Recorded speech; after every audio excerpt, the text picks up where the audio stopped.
This episode certainly felt like a filler episode, if you ask me. But is there valuable progress in this week's episode? Let's discuss.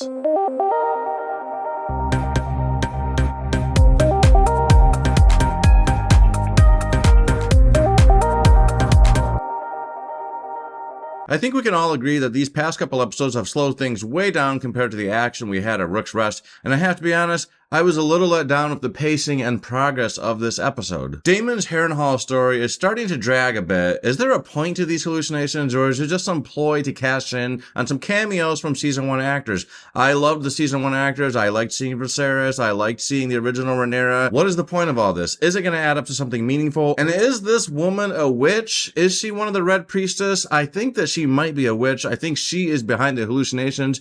But again, to what end and where is this heading? Damon's progress in this season has been shockingly limited. I know that they must be leading to something, but I'm just not really sure what that's going to be. Without giving me any spoilers from the books, what do you guys think is going on with this storyline? Is it possible to answer this question without giving me spoilers from the books? If it's not, then don't answer. If you guys have an opinion and you haven't read the books, put that in the comments. King Aegon wakes up and he's looking a bit nasty, to be honest. He could really be best friends with Freddy Krueger. I mean, not to poke fun at somebody, but he just looks crispy. I still agree with the nickname I gave him, by the way. Aegon the Charred really seems to have a ring to it. He claims to have no memory of what happened, but I am wondering if he is lying because he is scared of his brother Aemond. Because there's a scene when Aemond comes into the room, and you can see that there is some fear in Aegon's eyes. I think he for sure does remember what happened. His brother aimed his dragon flames right towards him. That has to be something that really sticks with you. I think that Aegon for sure does remember what happened,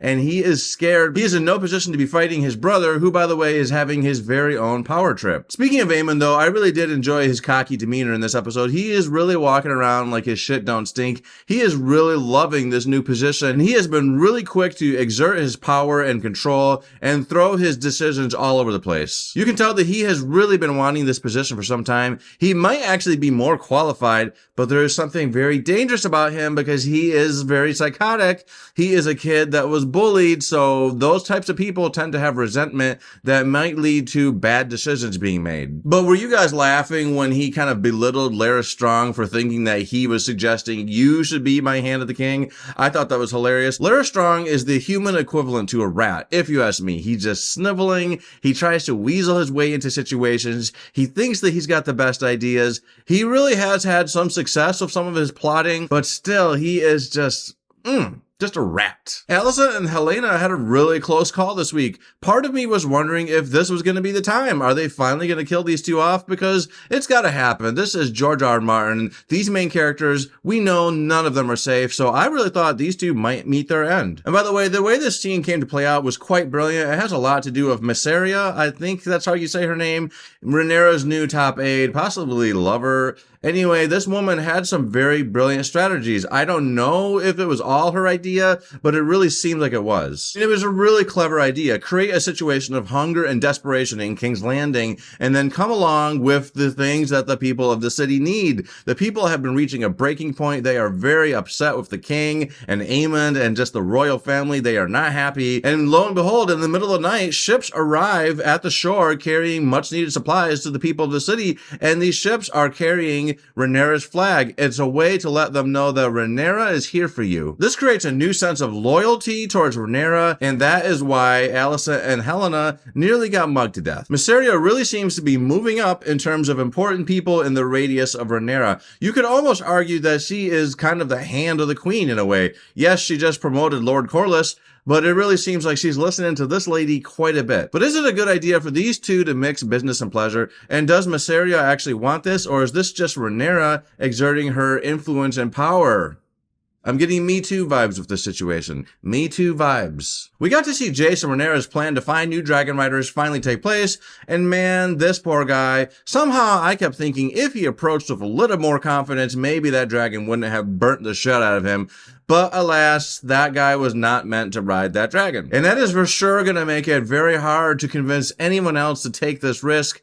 I sure should know I wouldn't be doing it. Oh, I'm your third, fourth cousin removed? No thanks. But imagine you're just walking around minding your own business, doing your day-to-day grind, and a large dragon just flies out of the blue and decides that it wants to be your friend. And man, this guy had to be shitting his pants, although I had a feeling as soon as that dragon showed up that that dragon was there to pick his new rider. Overall, I think this very much felt like a filler episode. The progress seems to be slowing way down. We only have 2 more episodes left, and I am starting to get a bit frustrated with the progress that's happening in Harrenhal with Daemon. That storyline is dragging out a bit too long. In terms of what's going on, is this the result of them trying to spread a story a bit too thin? Is that why we're getting so much filler episode? And I don't want to complain too much because I really am enjoying this show. I think this is a great show. Even in its lowest moments, it is still a fantastic show. I am just saying that these last 2 episodes, they're really trying the patience of the audience by being a bit too slow in pace.